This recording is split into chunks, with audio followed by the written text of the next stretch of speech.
So I'm speaking here with Rob Ross, Chief Program Officer of Juilliard Tianjin. So, Rob, first of all, I guess I'm curious to ask you some questions just about yourself and your history in education. I understand you've been with Juilliard for over 20 years. You were working with Juilliard for about 20 years before coming to Tianjin. For myself, I started as a drum set drummer. That's my background. And my dad was a jazz drummer, so I grew up with that. He and my sister loved Broadway show tunes, so I love that too. Um, rock drumming. I'm a kid of the 90s, or I was a teenager in the 90s, so I love all alternative rock and grunge and Pearl Jam and Nirvana and all that stuff. I was a marching band guy, so I really love drum lines and that kind of thing, big band, you know, jazz. So classical for me was much later.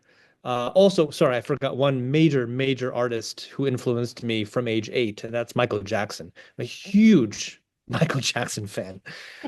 So I think all of that stuff really just made me who I am. And then when classical music came into my life, really in late high school and into college, that was just yet another genre that interested me. I was never going to become like principal timpani of the New York Philharmonic. I knew that, but I also knew that the impact and importance music had on my life and my upbringing. It was my social network. It was my way of becoming part of a team because I'm okay at sports, but I was never going to be, starting shortstop of my baseball team. So music was my way of doing all those things, and I knew that since I had a talent for organization and administration, I knew that that was going to be my path to making sure that music was part of everyone's life, or the experience I had can be passed along to students maybe similar to me in the future. So that's my personal path with music. But as far as Juilliard, I'd love to see Tianjin Juilliard expand more into different genres. I'm not sure it's in the cards yet. I think we still have to establish our core function here, similar to New York Juilliard. I mean, they were strictly classical for a long time, and it took them a long time to establish the jazz program. It took them a long time to establish the opera program or the historical performance program. Even new music, which had always been a part of Juilliard, really took on a different level of importance maybe in the past like 20 or 30 years, I would say. So if anything is going to happen at Tianjin Juilliard, I would think it's going to be something like the contemporary music scene, right? Preparing our students to play works by composers who've been alive only in the past 30, 40, 50 years. And there's a lot of good stuff being written right now in Asia, in China, in America, all over the world. So I think uh, having the let's start with the foundation. I mean, you need a really solid music theory background. You have to understand what's happening fundamentally in the music. You have to be able to play it technically, practice those scales because those scales will enable you to have that dexterity to play anything in any key at any time.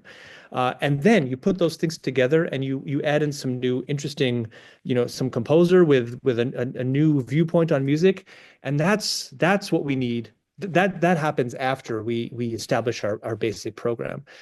Introducing something like jazz, it's a bit of a diversion. You need a completely different set of faculty. You need a completely different set of students.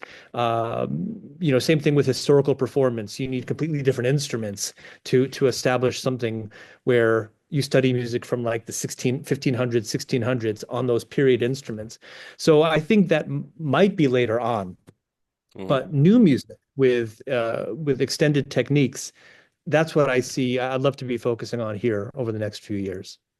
Yeah, and that makes sense to me based on helping everybody to understand what it is that you're offering. I wonder if maybe we could start though with Juilliard.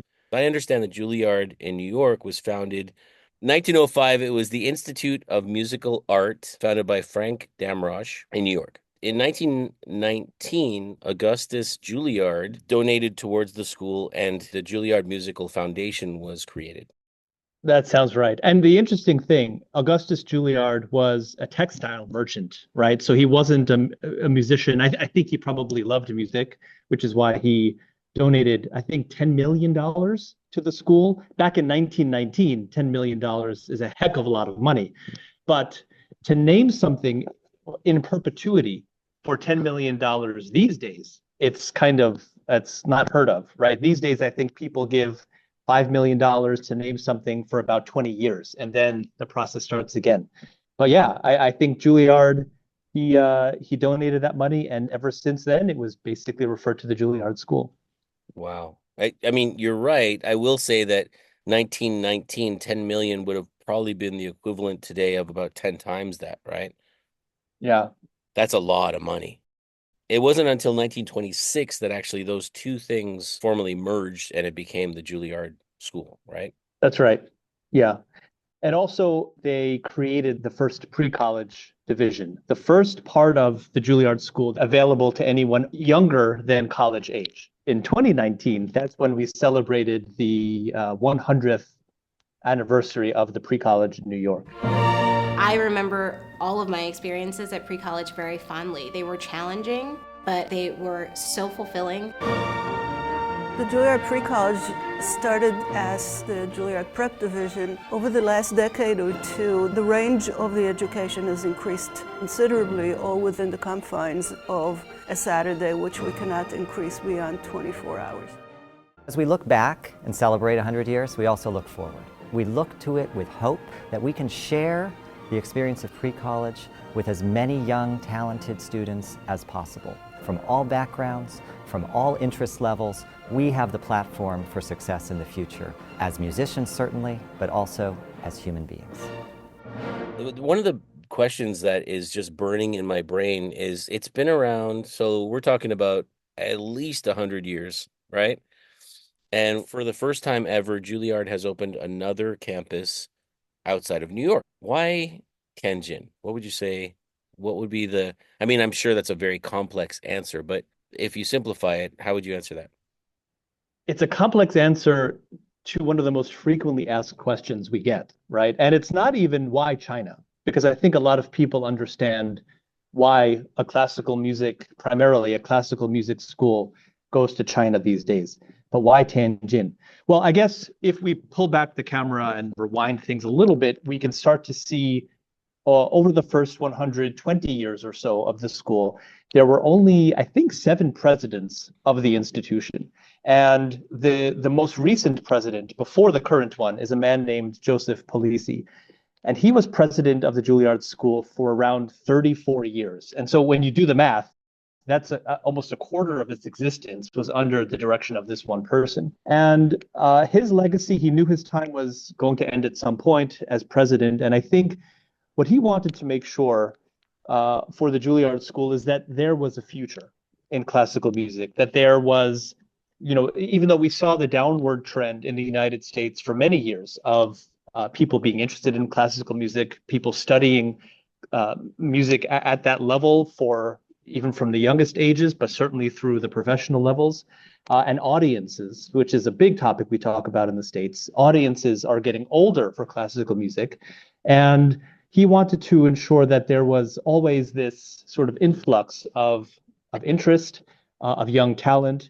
And even though the Juilliard School recruits about a third of its students from overseas, he wanted to make sure that there was always this funnel, this channel, and again, this generated interest.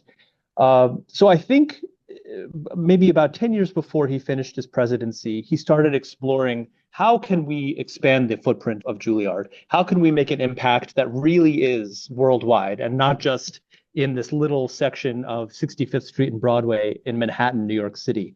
And so he started a few initiatives to figure this out, a lot of market research and a lot of worldwide travel to look at where the locations of a branch campus could possibly exist.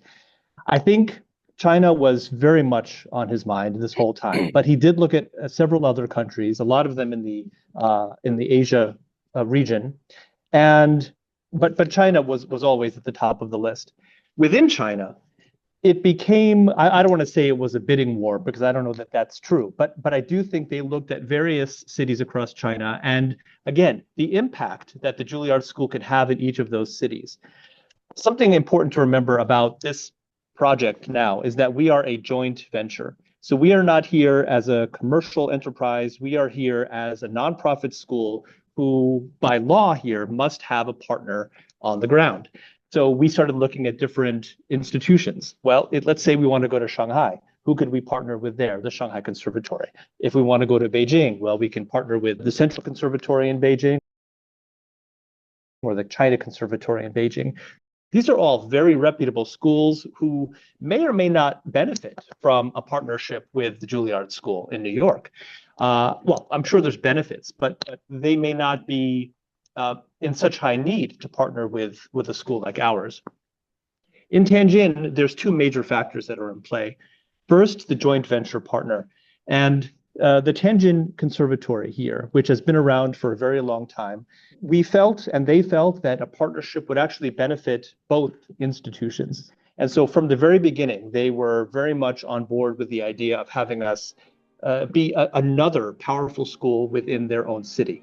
But secondly, you know, this operation isn't cheap, right? You were at our school a couple of weeks ago and you saw the wonderful building that has been built. You see the location on the river. You know, you see a lot of things that require infrastructure and a lot of support, both from our government partners and other financial partners.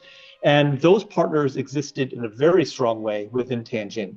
So I think the alignment of those two major factors, and I am kind of simplifying this a little bit, but the alignment of a joint venture partner who can benefit from us, who wants us here, and the partnership and support by the government here, as well as financial investors, that kind of made it a no-brainer that this is the location that is best for this one and only branch campus.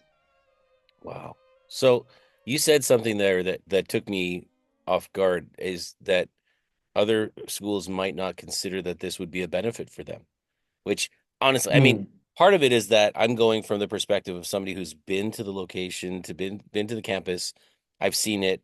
I've seen the students and the faculty in operation. So it's a different perspective, I suppose, but it never occurred to me that anyone would say, no, thanks. We don't want a Juilliard. We don't want the only other Juilliard outside of New York in our city. Like, wow. I mean, of course, we're talking about absolutely massive, highly successful programs in schools.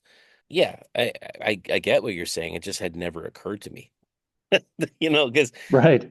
I think, I don't know, maybe it's just my own perspective, but Juilliard, when you hear that name, it carries with it so much weight that I imagined there would be a huge bidding war for people just like really wanting to be the ones that would have that location.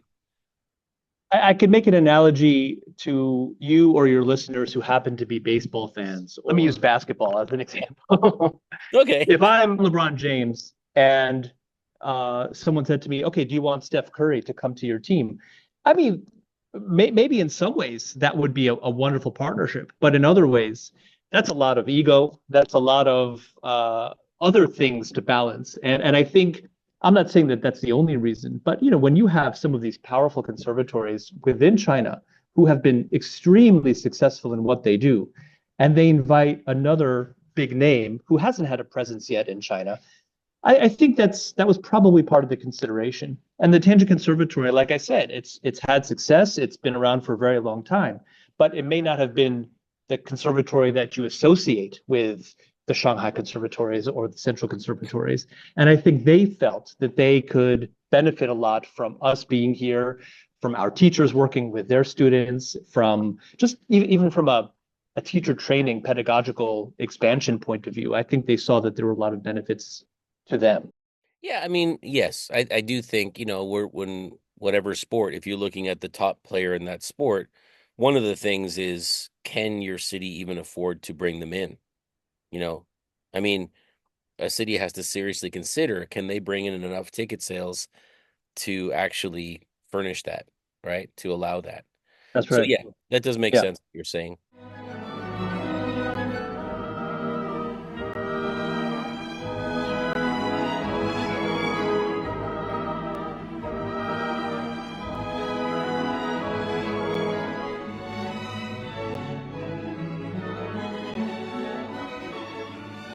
I'm not sure how this fits in what we're talking about right now, but it's all part of the same big picture. I guess what the reason it occurs to me right now is because I was just surprised by what you said. And I was also surprised when you were talking with all the teachers, myself and the other ACAMIS people who were there. For those people viewing right now, ACAMIS is the Association for China and Mongolia International Schools. And Rob and all of the people at Juilliard Tianjin were kind enough to welcome us in.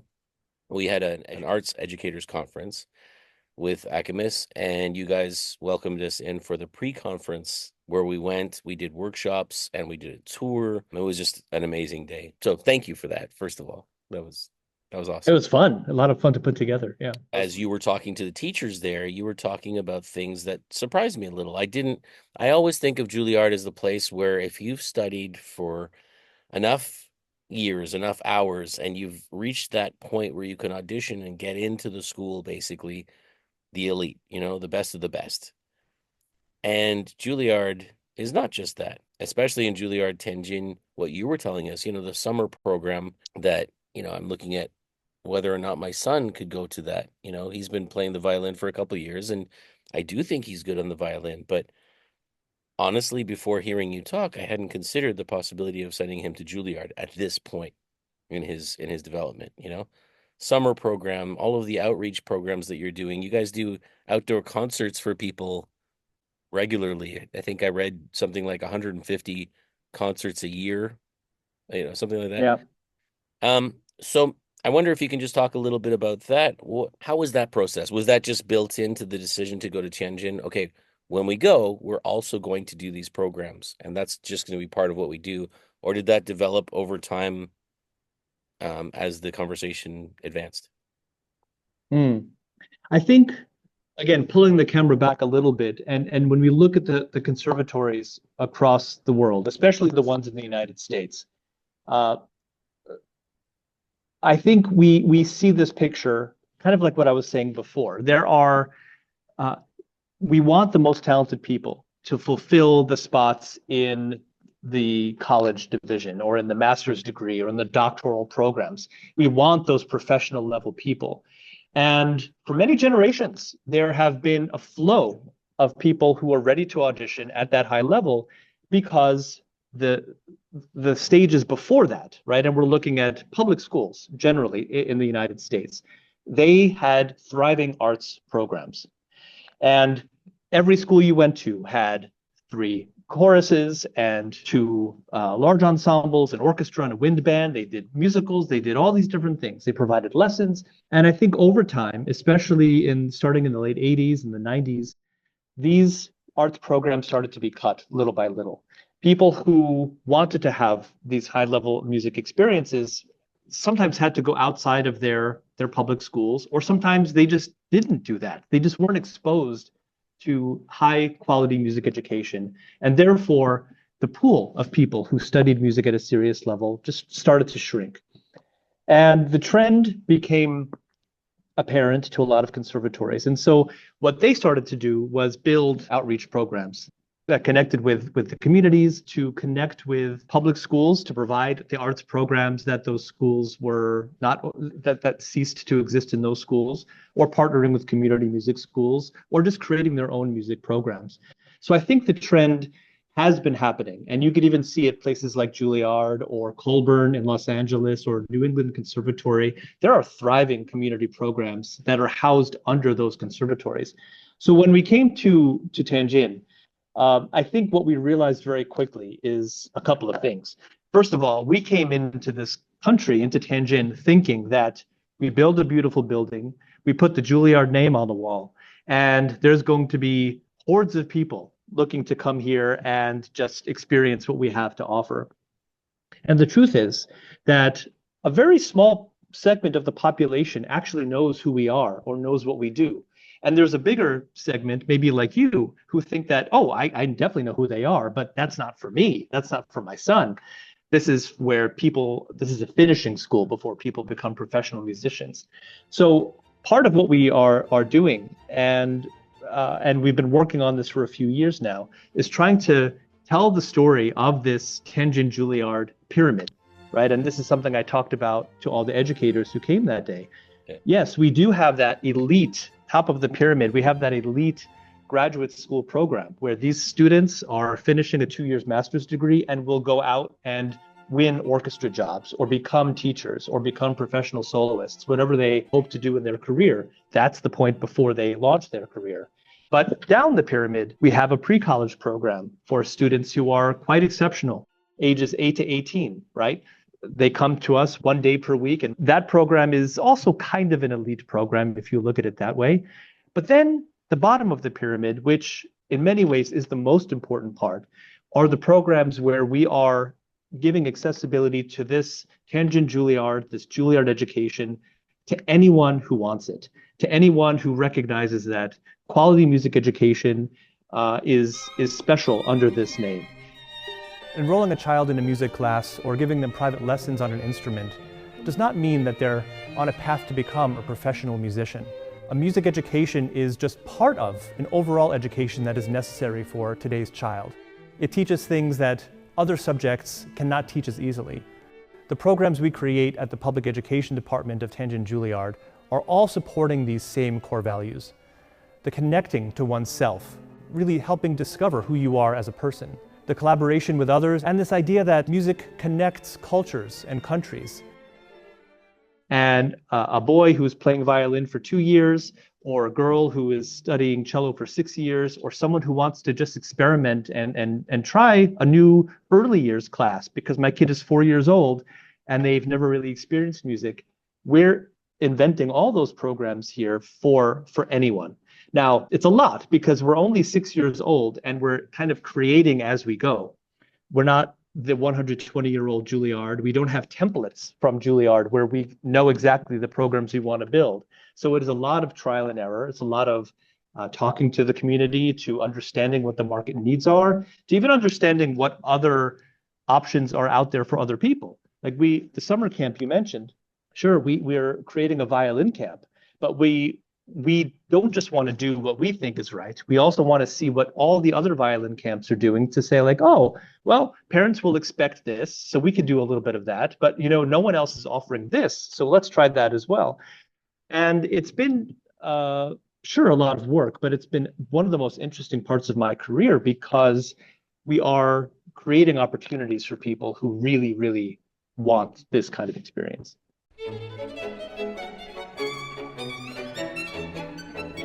Hi, I'm He Wei, CEO and Artistic Director of the Tianjin Juilliard School.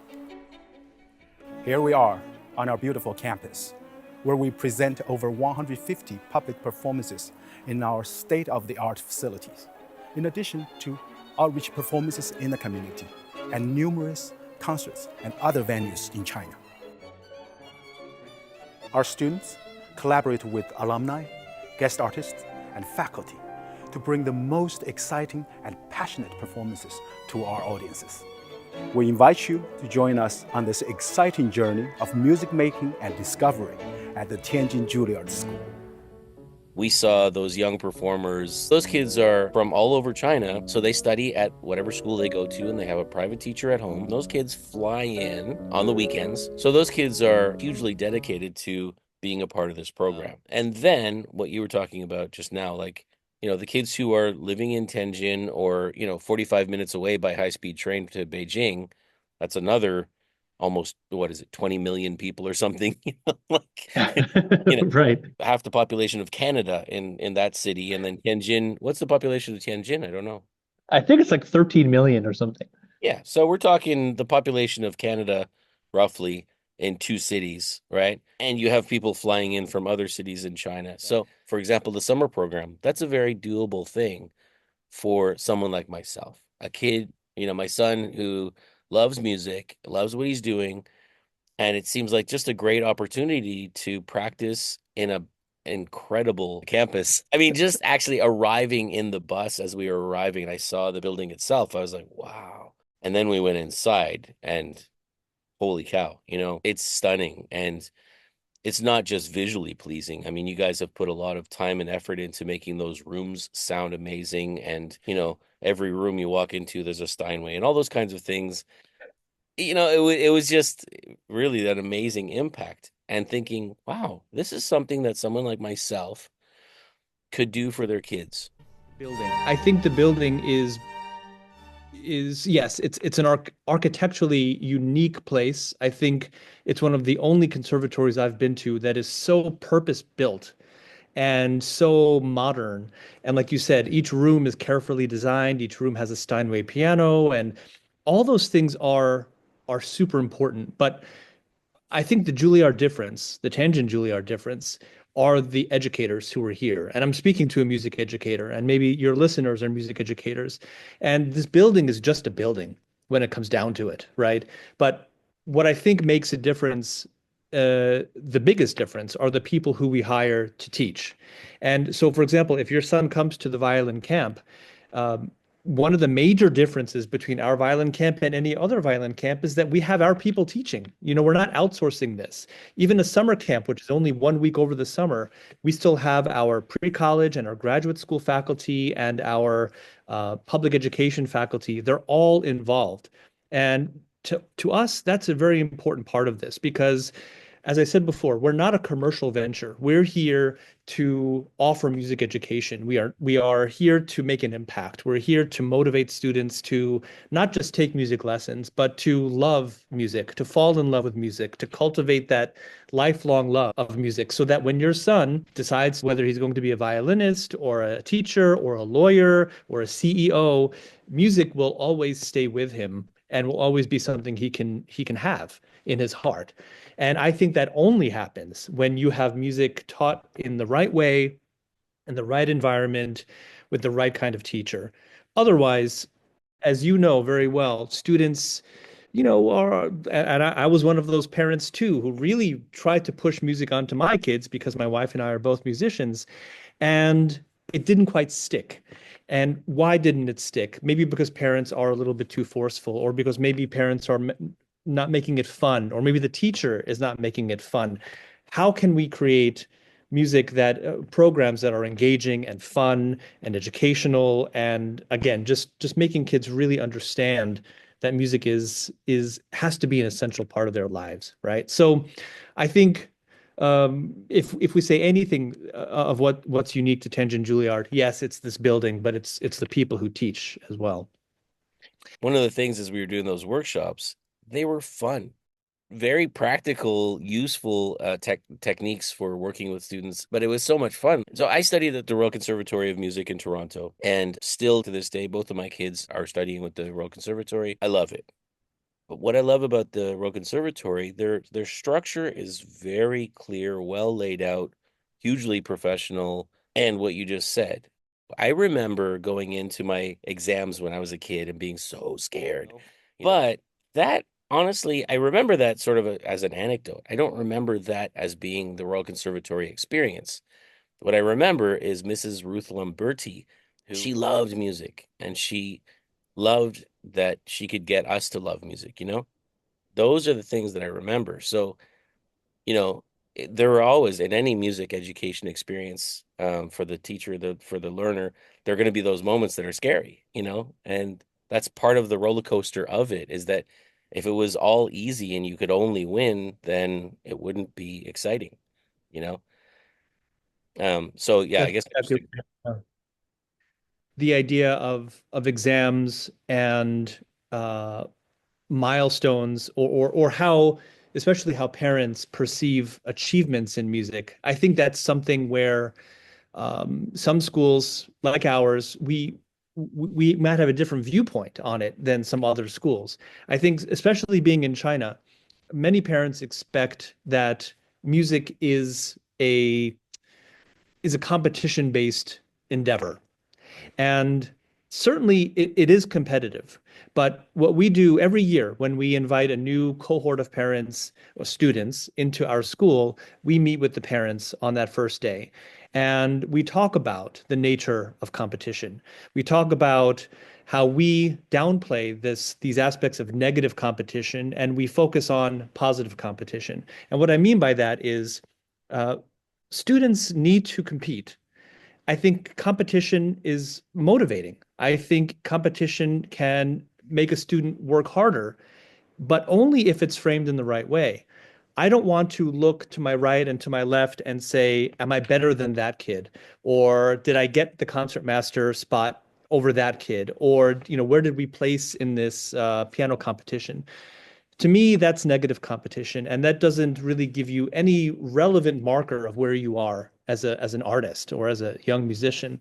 The only competition you have is truly with yourself, right? How am I playing today compared to how I played a month ago or last year? What repertoire have I developed? And the context of that repertoire, how do I understand it differently than I did 2 years ago? These are the kinds of markers that students need to focus on. And this, if we can have parents start to understand that we don't give exams in the same way that they may be used to. We don't do these grade level exams like everyone comes in and says, oh, I do the ABRSM book this, or I do, the China Conservatory model this level. How do I compare? We're like, we don't even know what those mean, to be honest. And when you're here, everyone is on their own path, their own trajectory. And sure, you might be learning this repertoire, and someone else who's the same age as you might be learning that repertoire. But that's because your teacher knows both of you so well, and they are guiding you towards what's right for you in your particular journey. So this has been one of our biggest challenges, I would say, over our first 6 years, is to have not the students as much, but the parents understand that this is the way, like you're opting into our school. You auditioned for us or you registered your child here. So that means you really need to follow our thinking, our philosophy, our methodology of how we teach music. And more than not, way more than not, the majority of parents say to us, you know what? We didn't trust you at first, but now we see this is actually a much healthier approach. We're no longer asking you, like, where does my child rank or what opportunities will my child have? Because what we're seeing is that when this kid gets home after, let's say for pre-college, after an 8-hour Saturday of classes, of lessons, of ear training classes, ensembles, chorus, whatever they're doing here on a Saturday, my kid will come home at 9 o'clock at night and practice, and they can't get enough. And it's because of the way that you're not necessarily making it fun, but you're making it not fun. You're making it something that they really enjoy and that they could take a lot of pride in. So I think that's it's an important philosophy that we try to adopt here. It's one of the things that it was subtle, but it spoke volumes. As we walked around the school, I saw students there, some of them very young, and they didn't look stressed. I saw the kids walking around and laughing. The kid who played the cello, I saw her walking through the school and she was laughing with a friend. She had just played in front of I don't even know how many music educators, and she just looked like she'd had a great time. And I thought, wow, that's amazing. Like those kids were enjoying what they were doing. They're working really hard. Make no mistake, they've worked hard. They've practiced really hard and they enjoyed it. So I do think that was all of that was coming across and what I was feeling in the place in general. Yes. They had a good experience on stage. They looked confident. They played well. You saw them. They looked happy afterwards. When you guys went to some of your workshops, they found a table at the school where there was like a little do-it-yourself project. I think the bags that they were given, you could draw on and you can decorate, right? It was just something for the educators that were there, but they found this table. Even though you saw them as these professional musicians, that the caliber of player on the stage, what really made me happy and content is when I saw them go to this table and they found an arts and crafts project, and they were absolutely being kids. They were joking with each other. They were making silly doodles on their bags. They were, just joking around and not being this serious musician. And it shows me that they are not like a shell of a person who is just some sort of robotic music maker, that they have other interests and they have humor and they have social skills.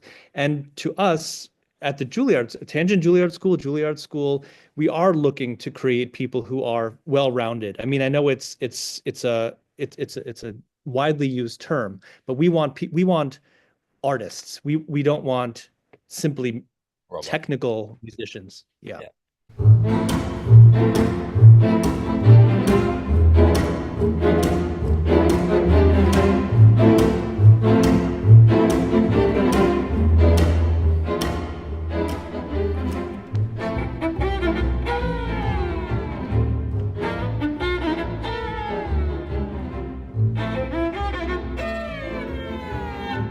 You said something a little bit earlier about trust from the community.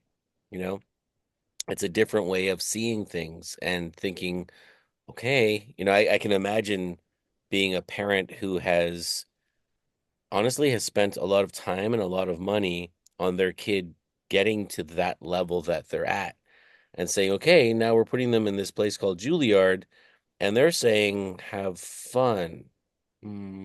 And, exams aren't going to be scary. Whoa, hold on, wait a minute. What are we talking about here? You know? And That's right. Yeah. And I think, well, you used the word trust, and that is a word that I believe strongly needs to exist between especially the parents and an institution, whether it's an international school or whether it's a school like ours. Uh, because, as you said, this is not just their child. I mean, and that's enough for it to be their child, but it's a child with a very, very special talent, right? Especially when we get to the program, like the level of a pre-college program, where a kid, even at age 8 or 10, has been studying an instrument for 5 or 6 years and has achieved a certain level.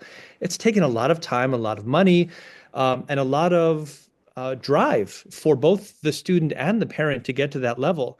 And so to simply like hand over your child, it's a risk, but I think it's a greater risk.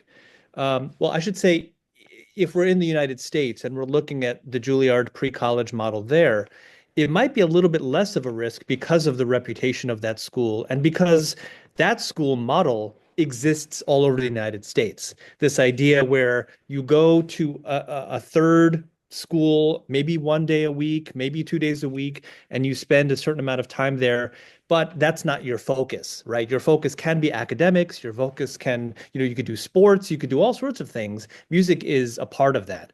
So I think there's less of a need to build that trust with parents in a society where, or a culture where, those kinds of schools exist.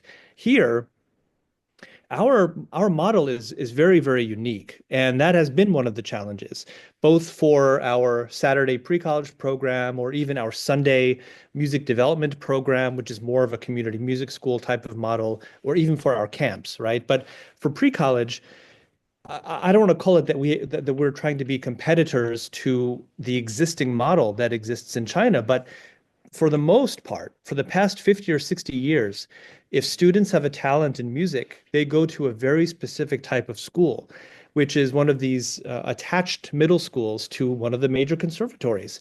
These are intensive schools where Monday through Friday or Monday through Saturday, the majority of what you're doing is music based. Sure, you take other classes, but the emphasis is on your instrument, music, and that's 5 or 6 days a week of intensive music study. And here we come, and we are saying, no, no, no, no, you don't need that. You just need one day a week with our method, with our teachers, with our building, and you could achieve as much or maybe even more on your path to becoming a true artist one day. And that's a really hard thing to sell to people, not just because 1 or 6, but because of 6 years or 60 years, right? This is a proven model. Where do you think some of the greatest Chinese artists have come from? They've come from this model. I think what's going to be easier for us as time goes on is to show that students who came through our program, maybe they started in a camp and then changed over to our weekly music development program, our MDP program, eventually got into the pre-college, maybe went abroad to go to a Juilliard or a Colburn or a Royal Conservatory or one of these amazing schools. Where does the person end up later? how fulfilled are they as an artist later? What are they doing with their music or their art in their career compared to maybe someone who chose a different path where it was less about cultivating the love of this art form or really understanding the context of studying an instrument and knowing the background of the music and besides music, just associating it with an art, visual art. What were those artists doing in Vienna at that same time? And how does that artist actually influence this composer? What happened in world history? I mean, these are the kinds of things we want our students to understand, which is why we push this 1 day per week model so that they can go to an amazing international school and learn all of these other things. And again, have the context for the music, which I believe makes them a better artist overall later on in life. And loving it and understanding that reading notes on a page is a really cool skill. Like that's a really nice thing to do. But being able to interpret what those notes are trying to make us feel and think and what is the purpose of playing these sounds, you know? Why is it so important? It's sound. It's waves moving through air that hit our ears. How is that important? Giving it that context and giving it that emotion. That's I see as a main part of what I do as an educator. And to hear you saying this, and again, I'm coming from a place of having seen these kids play. You're not talking about, you know, Mary Had a Little Lamb, you know. This was amazing music that these kids played, and they played it like they were feeling it, which is to me ultimately the thing, you know, like that's what makes really high level musicians. And what you're saying is the way you do that is to give them enough time to have a well-rounded life and to give them context for what they're doing, you know? I do want to emphasize a couple of things because we all look to the string quartet that you heard play or the trio, the piano trio that you heard play at our school. These are amazing, amazing kids. And but you can't forget that they didn't start out this way. Some of them may not have even been targeted or associated or labeled as particularly talented at some point. Maybe they were that quiet kid in your classroom who was too shy to even raise their hand and tell you that they had an interest in violin or cello or piano. And I think the other really impactful, important part of music is that, like you were saying, everyone can do it.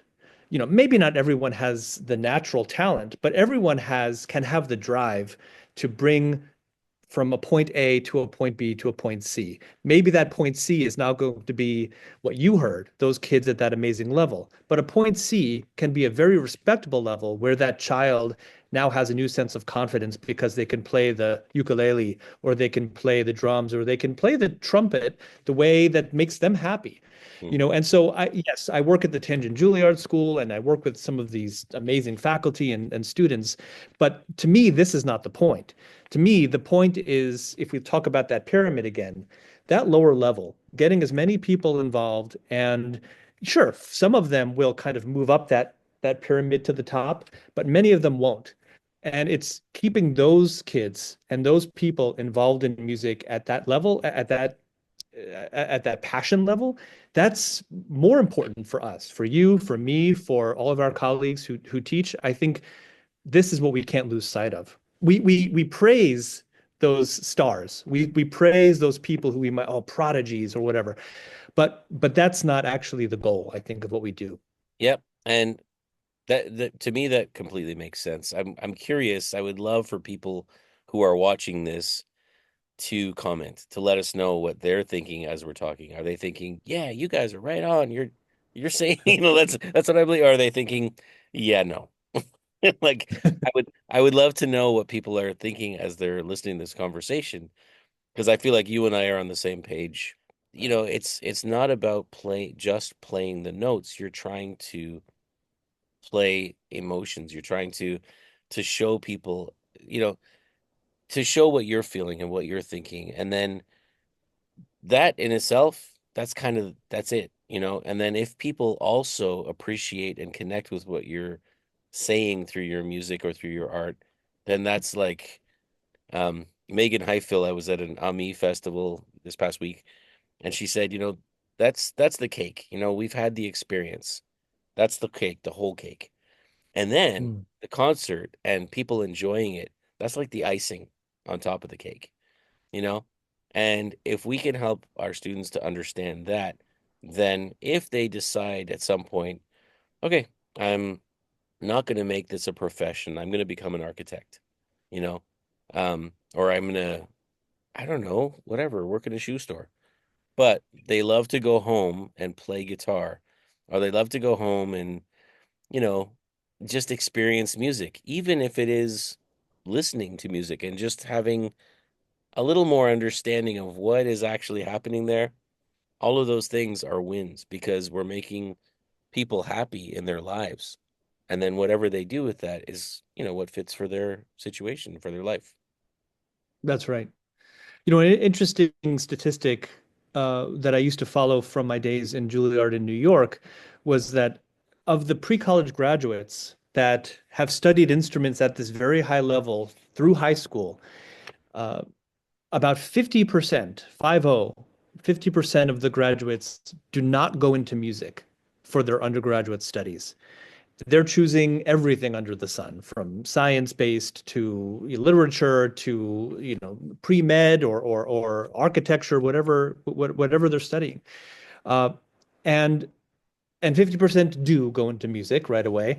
But I just think the idea that music helped them get to that point, right? Whether it's because they studied music at a serious high level, they developed the focus, the studying focus. They developed the resiliency, like when you are trying to play that phrase perfectly again and again, and you're just not getting it, but you keep trying, and then you finally do get it, and you know what it feels like to win.